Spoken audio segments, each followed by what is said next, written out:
Hi hello ಎಲ್ಲರಿಗೂ ನಮಸ್ಕಾರ. 11ನೇ ದಿನದ ಡೈಲಿ ಲಾಗ್ಗೆ ಎಲ್ಲರಿಗೂ ಸ್ವಾಗತ. ಇವತ್ತಿನ ಬೆಳಗ್ಗೆ 6 ಗಂಟೆಗೆ ಸೆಂಟ್ರಿ ಡ್ಯೂಟಿ ಇದ್ದಿದ್ದರಿಂದ 5 ಗಂಟೆಗೆ ಎದ್ದು ಸ್ವಲ್ಪ ಎಕ್ಸಸೈಸನ್ನೆಲ್ಲ ಮಾಡ್ತೀನಿ. ಆಮೇಲೆ ನಮ್ಮೆಲ್ಲರ ನೆಚ್ಚಿನ ಪ್ರಾಣಾಯಾಮ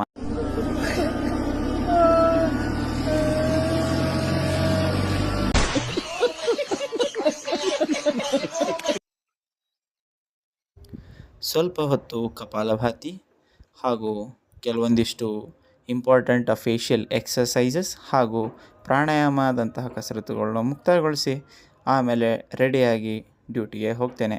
ಬೆಳಗಿನ 6 ಗಂಟೆಗೆ ಡ್ಯೂಟಿಗೆ ಹೋಗಿ ನಮ್ಮ ಸ್ಟೇಷನ್ ಮುಂದಿರ್ತಕ್ಕಂಥ ಪಾಟ್ಗಳಿಗೆ ಯಥಾವತ್ತಾಗಿ ನೀರು ಹಾಕಿ ನನ್ನ ಬೈಕನ್ನು ಒಂದು ಸ್ವಲ್ಪ ಕ್ಲೀನ್ ಮಾಡ್ತೇನೆ. ಮತ್ತು ಸ್ಟೇಷನ್ ಮುಂದೆ ಸ್ವಲ್ಪ ಹಾಗೆ ವಾಕ್ ಮಾಡಿ ಚೂರು ಕಾದಂಬರಿನ ಓದಿ ಅದು ಇದು ಮುಗಿಸ್ಕೊಂಡು ಕೆಲಸ ಮುಗಿಯುತ್ತೆ. ಮಧ್ಯಾಹ್ನ ಮತ್ತು ರೂಮಿಗೆ ಬರ್ತೇನೆ. ಬಂದು ಸ್ವಲ್ಪ ತರಕಾರಿ ಎಲ್ಲ ತಗೊಂಡು ಹೋಗಿ ಎಲ್ಲ ಮುಗಿಸ್ಕೊಂಡು ಊಟ ಮಾಡಿ ನಮ್ಮ ಫ್ರೆಂಡ್ ಒಬ್ರಿಗೆ ಬೈಕ್ ಡೆಲಿವರಿ ಇತ್ತು ಇವತ್ತು. ಅಲ್ಲಿಗೆ ಹೋಗಿ ಅವ್ರ ಬೈಕನ್ನು ಡೆಲಿವರಿ ಮಾಡಿಸಿ ಹಾಗೆ ನೆನಪಿಗೋಸ್ಕರ ಪೂಜೆ ಮಾಡಿಸೋಣ ಅಂತ ನೆಕ್ಸ್ಟು ಹೋಗ್ತೀವಿ.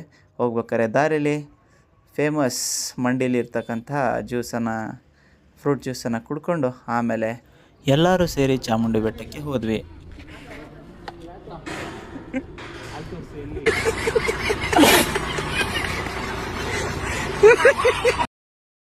ಬೆಟ್ಟದಿಂದ ಆಮೇಲೆ ಎಲ್ಲರೂ ಸೇರಿ ಅರಮನೆ ಕಡೆ ಹೋಗ್ತೀವಿ. ಅಲ್ಲಿ ನಮ್ಮ ಉಮೇಶ್ ಅಣ್ಣ ಅವರು ಫಾರಿನರ್ಸ್ಗೆ ಈ ರೀತಿ ಗೈಡ್ ಮಾಡ್ತಿದ್ರು, ನೋಡಿ ಖುಷಿ ಆಗ್ಬಿಡ್ತು ಗುರು.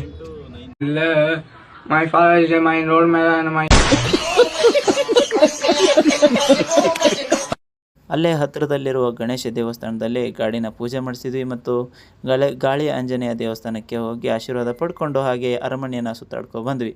ಇವತ್ತಿಗೆ ಇಷ್ಟೇ, ಮತ್ತು ಮುಂದಿನ ವಿಡಿಯೋದಲ್ಲಿ ಸಿಗೋಣ. ಬಾಯ್ ಬಾಯ್. ಹಾಗೆ ಈ ವಿಡಿಯೋನ ಲೈಕ್ ಮಾಡಿ, ಶೇರ್ ಮಾಡಿ ಮತ್ತು ಈ ಅಕೌಂಟನ್ನು ಫಾಲೋ ಮಾಡಿ. ಧನ್ಯವಾದಗಳು.